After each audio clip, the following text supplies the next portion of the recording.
أعوذ بالله السميع العليم من الشيطان الرجيم.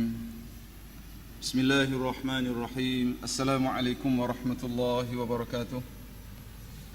الحمد لله والصلاة والسلام على رسول الله وعلى آله وصحبه ومن والاه. اللهم ربنا ظلمنا أنفسنا وإن لم تغفر لنا وترحمنا لنكونن من الخاسرين. اللهم نور قلوبنا بنور هدايتك كما نورت الأرض بنور شمسك أبدا أبدا. اللهم أعز الإسلام والمسلمين. اللهم أعز الإسلام والمسلمين. اللهم آمين. Muslimin, muslimat dan juga sidang pendengar yang dikasihi, dirahmati oleh Allah Subhanahu wa taala. Alhamdulillah. Pertamanya marilah kita sama-sama mengucapkan setinggi-tinggi kesyukuran kita kepada Allah Subhanahu wa taala kerana kelebihan yang ada pada kita terlalu banyak. Nikmat yang diberikan kepada kita terlalu besar. Walaupun kadang-kadang nikmat itu ditarik beberapa ketika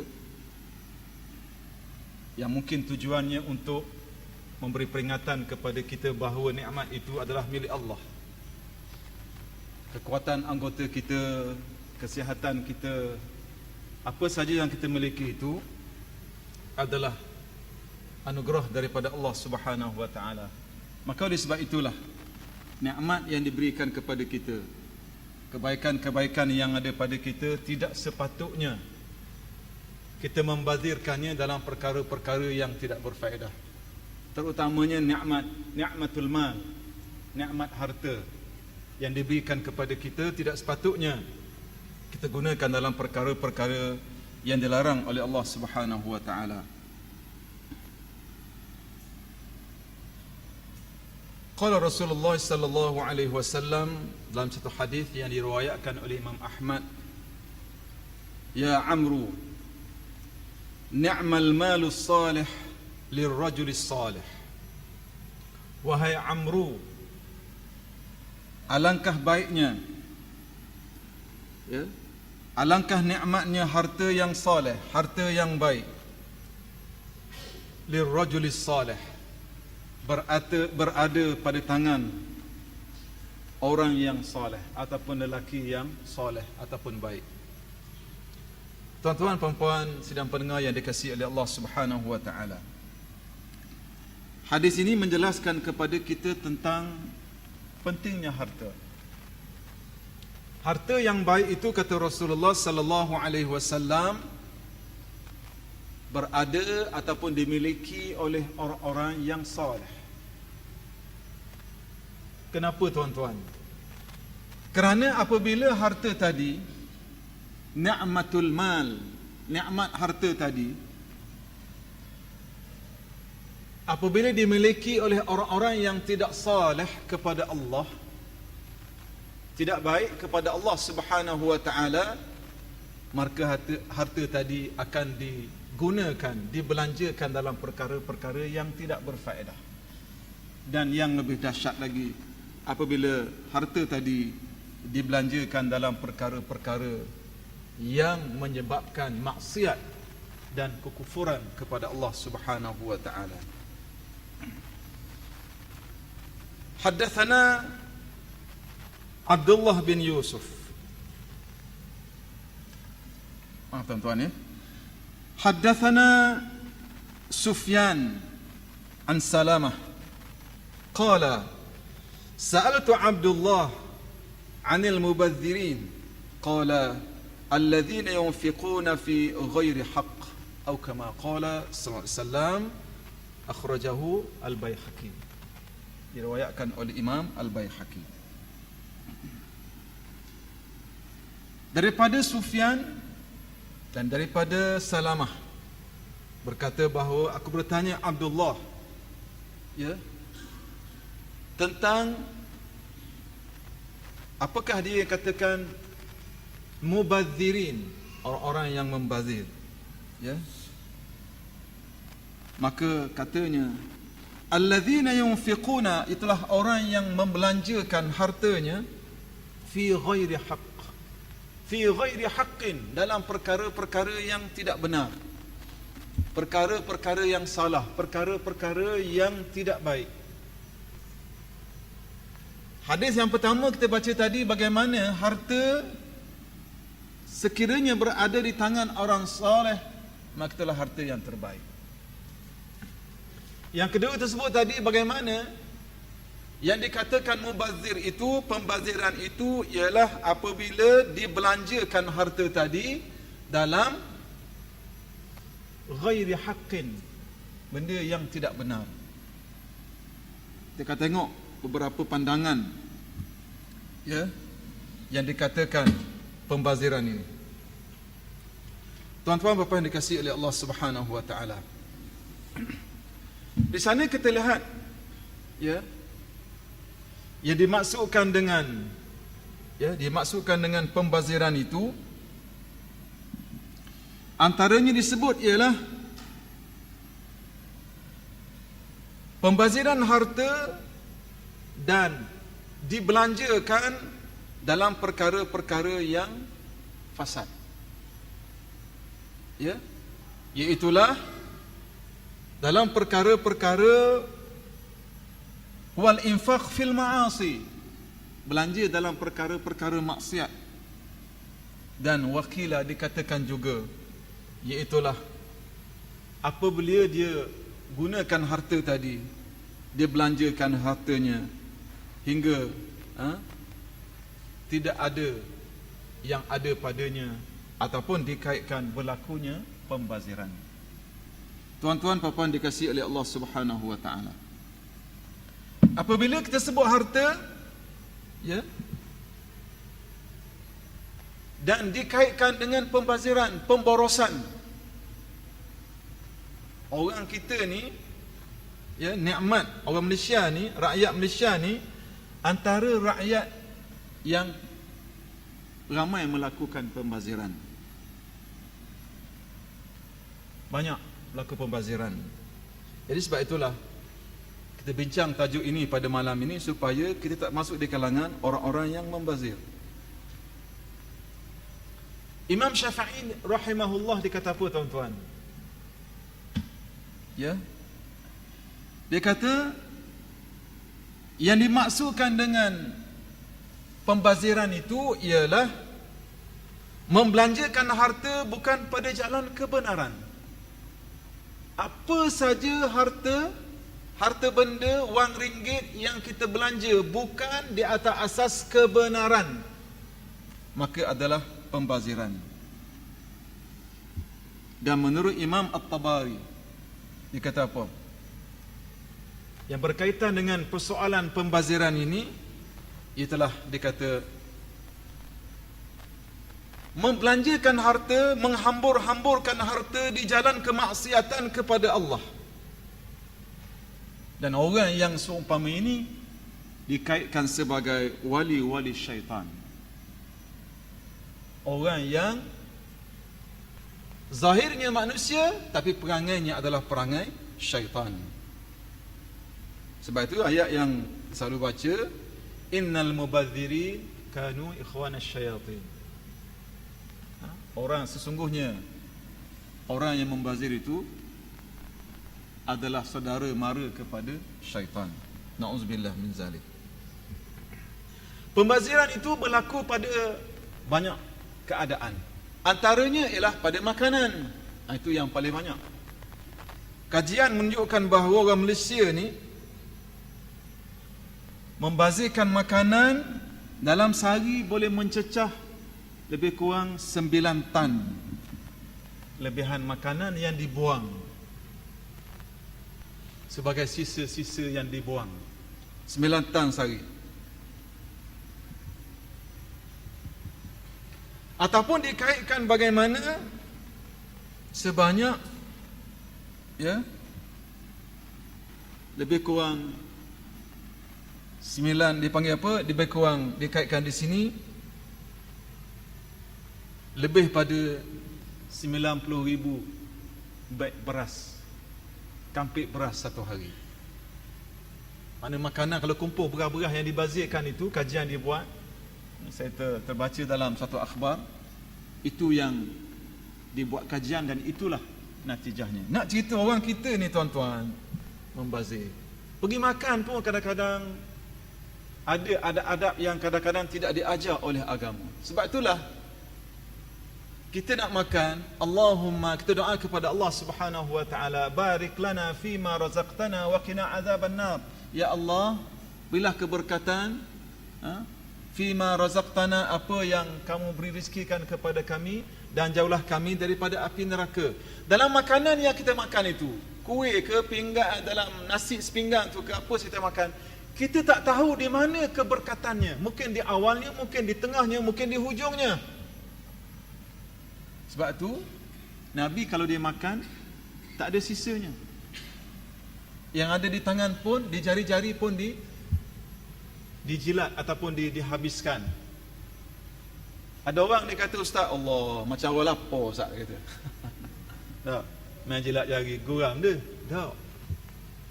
Itu diajar kepada kita. Dan ada satu budaya orang kita dan setengah orang Arab, terutamanya orang-orang daripada negara Teluk kebanyakannya, bila dia makan memang dia tinggal. Ini membazir. Tuan-tuan, puan-puan yang saya kasih sekalian, saya tengok sendiri bagaimana orang-orang di Palestin ketika mana saya masuk ke Gaza, mereka ini berada dalam kelaparan. Kutip sampah di tempat pembuangan sampah, cari buah, cari makanan, cari roti.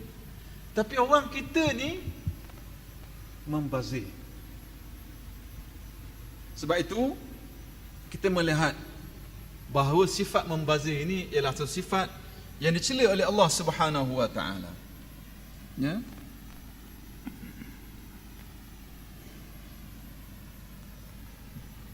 Allah Subhanahu wa taala menyebut dalam surah Al-An'am ayat 141, apa kata Allah?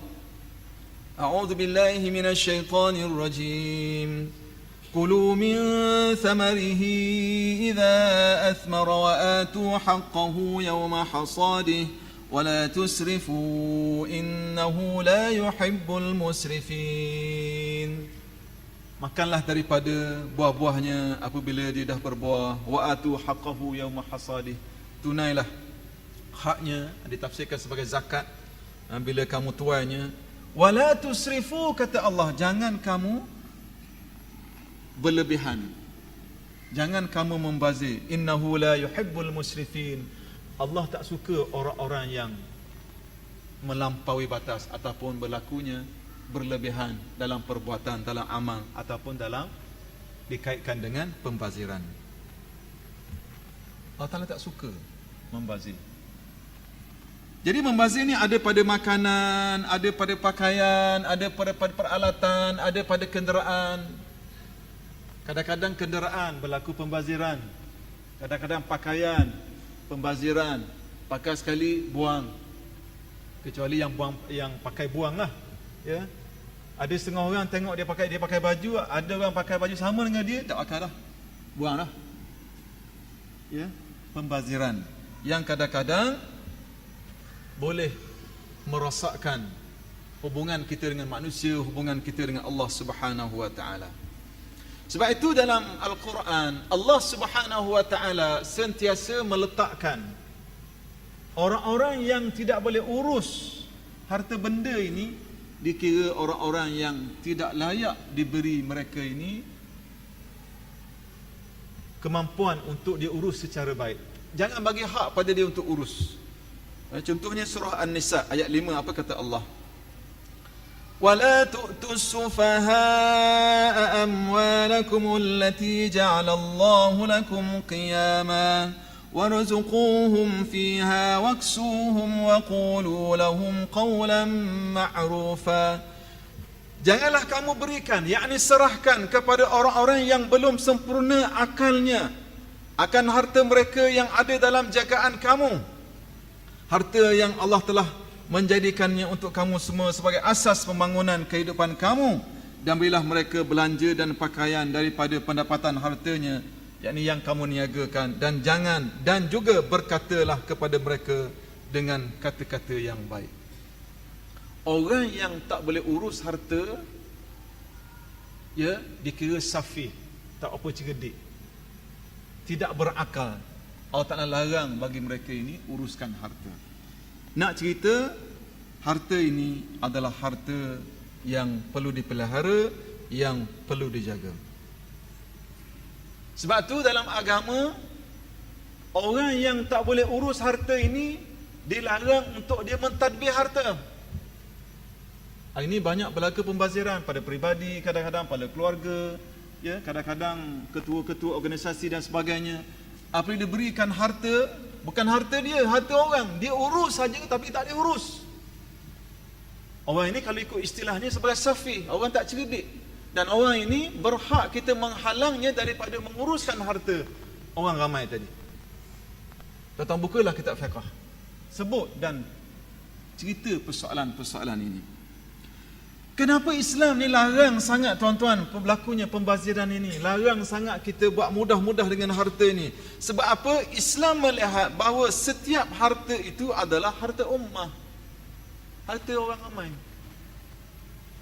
Ya. Kerana apa? Kerana asalnya adalah milik Allah Subhanahu wa taala yang diberikan kepada manusia, yang sepatutnya dikongsikan atau dibelanjakan untuk dirinya dan dalam masyarakat dalam perkara-perkara kebaikan. Sebab itu Allah Ta'ala sebut apa? Wa atuhum min malillah alladhi atakum. Surah An-Nur ayat 33. Dan berilah kepada mereka daripada harta Allah. Allah Ta'ala sebut daripada harta Allah yang dikurniakan kepada kamu. Jadi harta yang ada pada manusia, pada diri kita, asal usulnya milik Allah. Kena jaga. Betul lah kita cari siang malam. Terengganu kata apa, suku sembang cari piti, boleh harta, tapi asal usulnya milik Allah Subhanahu wa taala. Kena jaga, kena pelihara. Ya. Dalam ayat yang lain Allah Taala sebut, ya, Aminu billahi wa rasulihi wa anfiqu mimma ja'alakum mustakhlafina fihi falladhina amanu minkum wa anfaqu lahum ajrun kabir. Berimanlah kamu kepada Allah dan Rasulnya dan belanjakanlah pada jalan kebajikan sebahagian daripada harta benda. Ditafsirkan oleh ahli tafsir, pemberian daripada Allah yang dijadikannya kamu menguasai harta tadi sebagai wakil. Maka orang-orang yang beriman di antara kamu serta mereka membelanjakan sebahagian daripada harta itu pada jalan Allah, maka mereka tetap peroleh pahala yang besar. Itu sebabnya harta tadi asal usulnya milik Allah. Jangan buat mudah. Diberi kepada kita, diberi kepada hamba sekadar untuk dibelanjakan, dan buktinya daripada Allah apa? Dia boleh ambil bila-bila masa. Macam mana kita jaga, macam mana kita letak tempat-tempat yang dikawal rapi. Kalau kata Allah milik dia, nak ambil balik harta tadi, nak tarik balik nikmat harta tadi, sekelip mata. Ramai mana orang yang jutawan, orang yang kaya raya, tuan tarik hartanya macam-macam cara, sekelip mata saja. Jadi sebab itulah disebut di sini bahawa Islam memberi penekanan jaga harta. Sebab itu harta adalah anugerah daripada Allah yang diberikan kepada manusia untuk menguruskannya saja, bukan hak miliknya mutlak. Ya. Yang kedua, kenapa Islam ni penting sangat supaya harta tadi tidak diboroskan, tidak dibazirkan?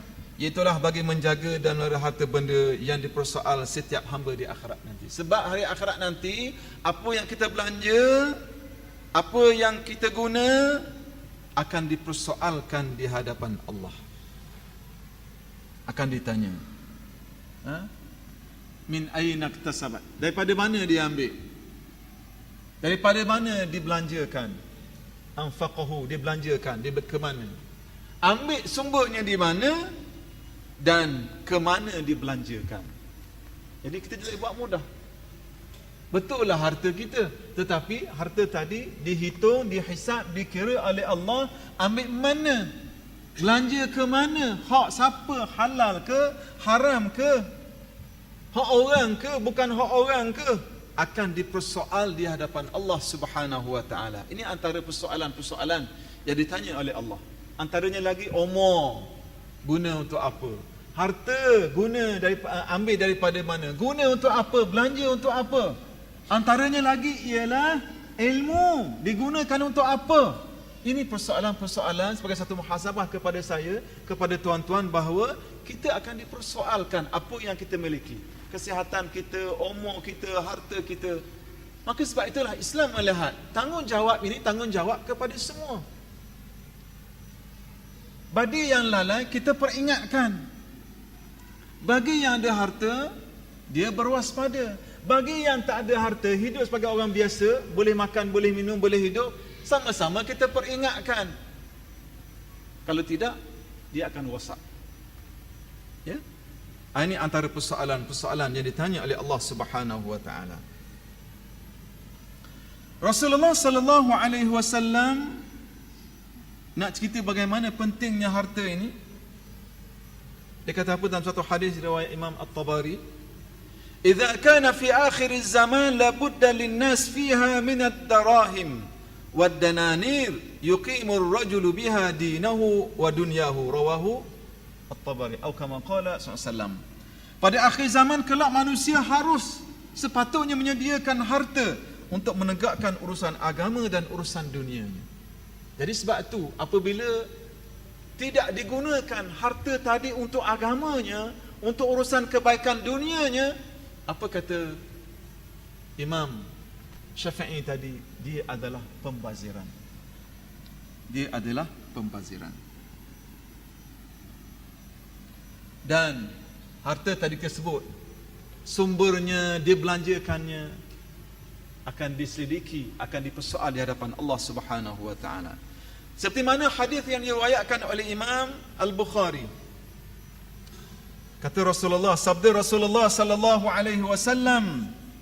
Mungkin hadis ini pernah kita dengar, tapi kita ulang sebagai tazkirah kepada saya, kepada tuan-tuan, kepada sidang pendengar sekalian. Apa sabda Rasulullah? Asyaddun nasi hasratan yaumal qiyamah rajulun kasaba malan min ghairi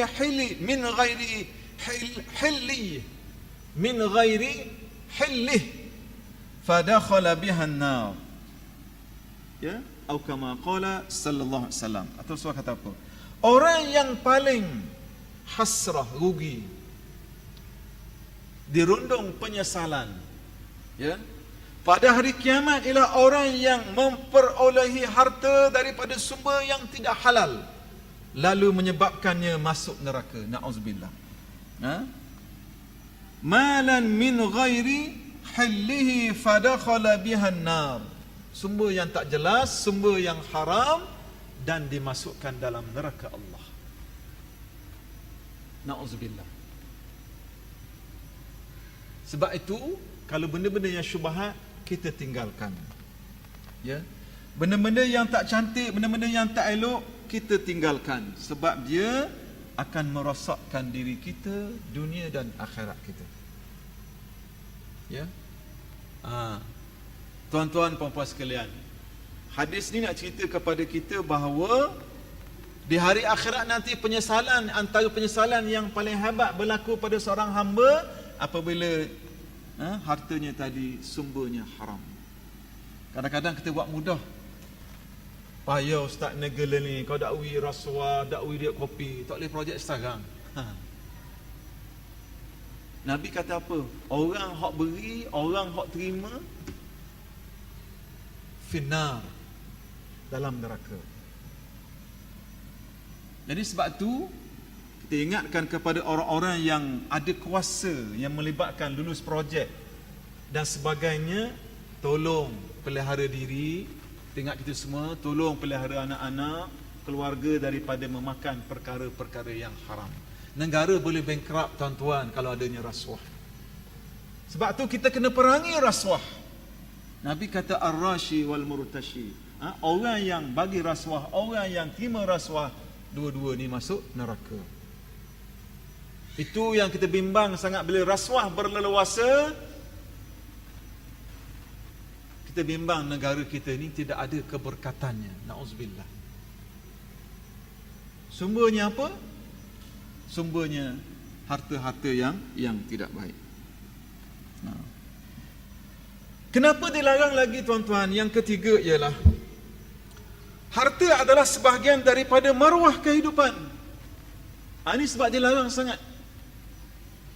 Harta ni kalau tak jaga, maruah kita mungkin boleh hilang. Kalau buat mudah. Sebab tu dia kata, para alim ulama' dia kata apa? Memelihara harta, menjaga harta, tergolong di dalamnya adalah memelihara agama, maruah dan kemuliaan seseorang. Kena jaga. Sebab itu kata para hukama, dia kata apa? Sesiapa yang memelihara, sesiapa yang menjaga hartanya, maka telah terpelihara kebaikan kemuliaan dirinya. Apa dia? Iaitulah agama dan maruahnya. Dan kita tengok hari ni, kalau orang yang tidak ada harta, merempat ke sana kemari, hilang maruah dirinya. Sebab tu Nabi SAW bagi motivasi kepada kita umat akhir zaman, al-yadul ulya khairum minal yadus sufla, kata Rasulullah. Tangan yang di atas itu lebih baik daripada tangan yang di bawah.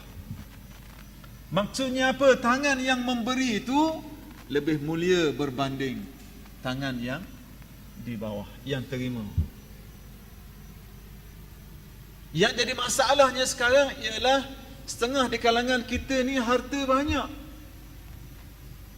tetapi tidak digunakan untuk kebaikan, dihina juga oleh Allah.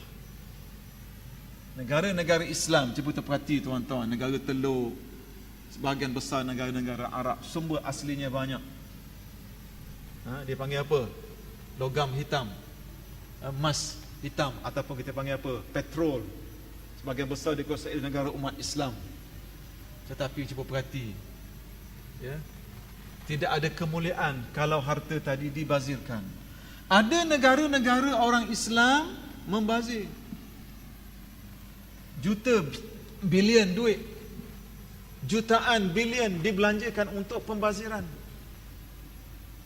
Setengah-setengah negara Teluk taja sukan-sukan yang bersifat internasional membazir.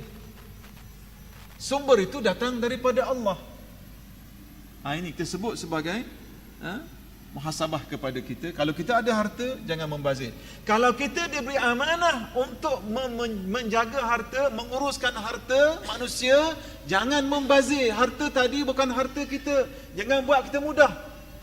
Nak bagi, nak ambil.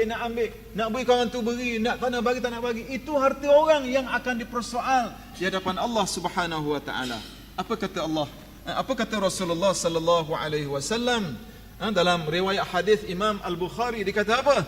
Inna rajulan yatakhawwaduna fi malillah bighairi haqqin falahumun nar yaumal qiyamah. Na'udzubillah min zalik. Atau kama qala sallallahu alaihi wasallam.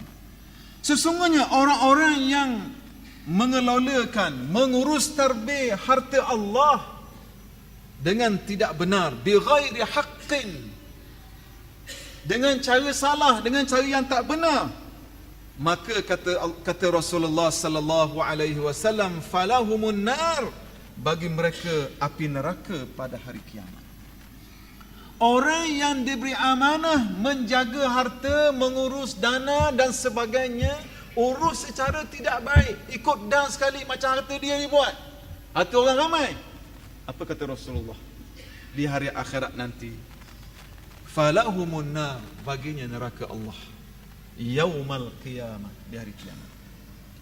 Sebab tu, kalau kita diberi amanah untuk jaga harta, dan bukan harta kita, sikit ke banyak ke, urus secara baik.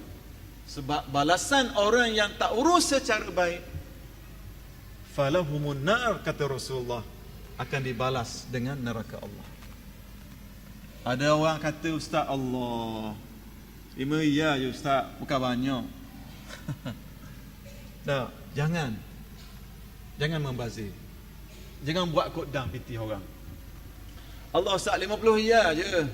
Tak banyak pun. 500 je, 5,000 je setengah-setengah tu. Kalau setengah negara-negara lebih besar, Allah 5 juta je, tak banyak pun. Tapi kalau duit tu duit orang, dikira sebagai safih, tak berapa siuman dalam menguruskan harta benda. Jadi sebab itulah saya muhasabah diri saya, tuan-tuan, sidang pendengar sekalian, harta yang ada pada kita itulah milik Allah. Urulah secara baik dan pastikan apa yang kita buat itu menepati apa kehendak Allah Subhanahu wa taala. Baik. Di sana para ulama menyebut beberapa sebab kenapa berlakunya pembaziran.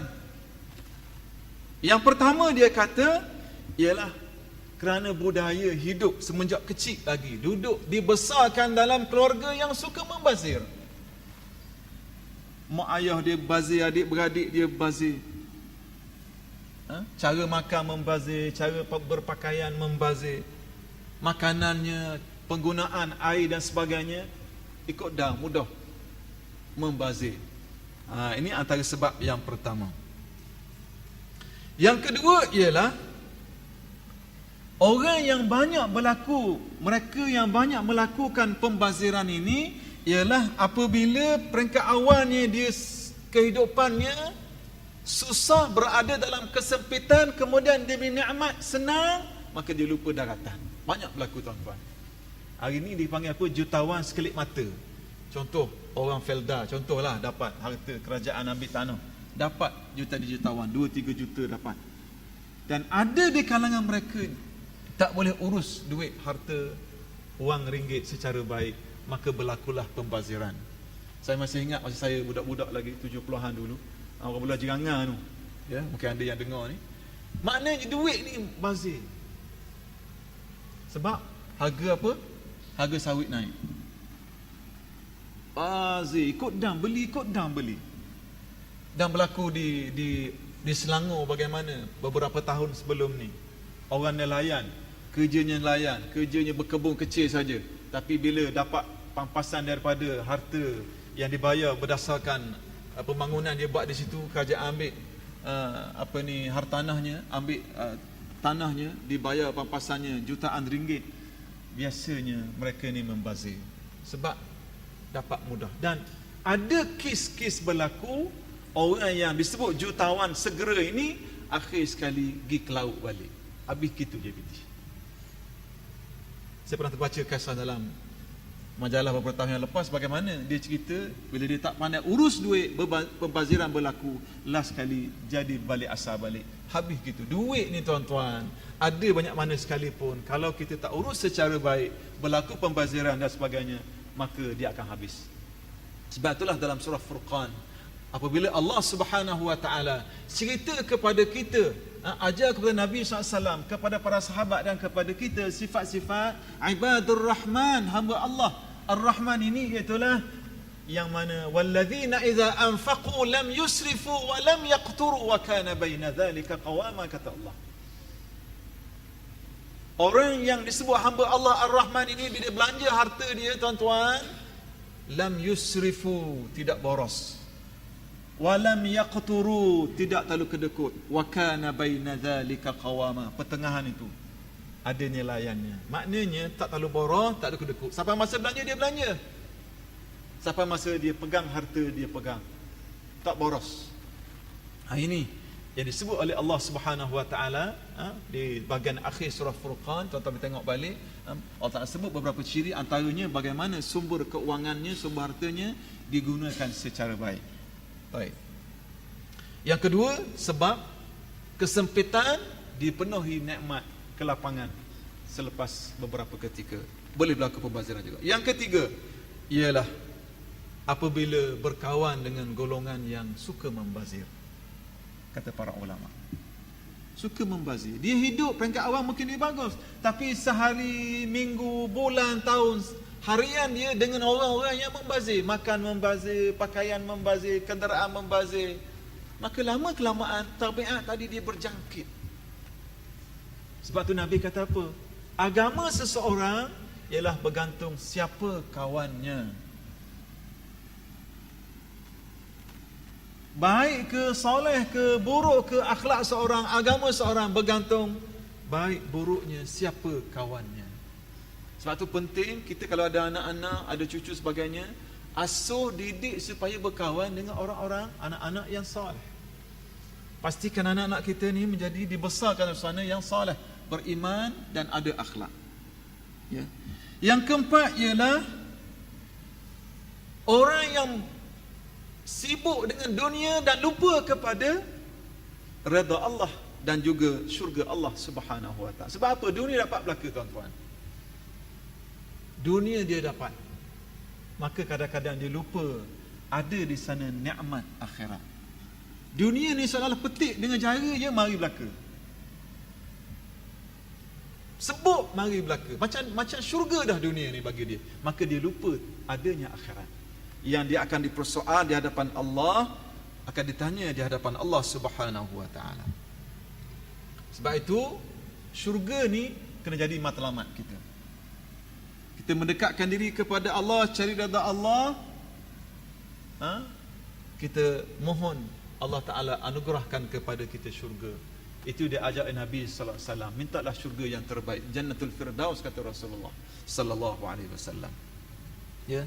Am hasibtum an tadkhulul jannah walamma ya'tikum mathalul ladzina min qablikum massathumul ba'sa wad-dharra wa zulzilu hatta yaqula ar-rasul wal ladzina amanu ma'ah mata nasrullah ala inna nasrallahi qarib. Ini antara ayat Quran. Bagaimana? Bukan mudah nak masuk syurga. Ada ayat yang lain telah sebut apa? Am hasibtum an tadkhulul jannah walamma ya'lamillahu alladhina jahadu minkum wa ya'lamas sabirin. Apakah kita nak masuk syurga mudah-mudah? Kata Allah, kamu nak masuk syurga mudah-mudah? Sedangkan Allah Taala tak tahu lagi. Mu ni apakah termasuk di kalangan orang-orang yang jahadu, orang yang berjihad, orang yang bersungguh, ataupun orang-orang yang sabar. Dunia ni kena lalui dengan penuh cabaran. Jadi bila kita lupa bahawa dunia ni bukan segala-galanya, bahawa akhiratlah tempat kekalnya, maka kadang-kadang dia boleh merosakkan. Yang kelima, kata para ulama, ialah kenapa seseorang itu boleh berlaku tabiat pembaziran kepadanya. Ya, iaitulah apabila pasangannya pasangan yang tidak baik. Suami ke isteri ke pasangan yang mungkin ada sifat membazir, sifat yang tidak baik, yang kadang-kadang dia terkesan dengan kehidupan seharian. Cara berbelanja boros, beli ikut dah, buang. Kadang-kadang kita ni tuan-tuan, bila saya perhati sebahagian kita, bukan semua, ramai di kalangan kita ni sebahagiannya, bila pergi ke pasar raya besar, kita beli. Kadang-kadang kita simpan itu, tak pakai lama-lama dia rosak, kita buang. Sebab apa? Tanya, kenapa beli ni? Sebab murah, sebab ada offer. Benda tu tak perlu pun. Ini dipanggil pembaziran. Kita beli sepatutnya kita manfaatkannya, tapi tak kita simpan, lama-lama dia jadi rosak. Dan itulah dikatakan sebahagiannya adalah pembaziran. Kemudian disebut lagi oleh para ulama, antara sebab manusia ni membazir ialah tenggelam dalam bisikan nafsu, ikut nafsu jahat, tak cuba untuk atasinya, tak cuba untuk melawannya, tak cuba untuk bersihkan dirinya, hatinya daripada sifat-sifat yang buruk tadi. Sebab itulah Ta'ala sebut dalam Al-Quran, qad aflaha man zakkaha wa qad khaba man dassaha. Apa kata Allah? Qad aflaha man zakkaha, maka beruntunglah orang yang membersihkan jiwanya, hati nuraninya. Wa qad khaba man dassaha, maka rugilah orang yang mengotorinya. Hidup kita ni tuan-tuan, saya ingatkan diri saya, tuan-tuan sekalian, kita kena usaha untuk bersihkan jiwa kita.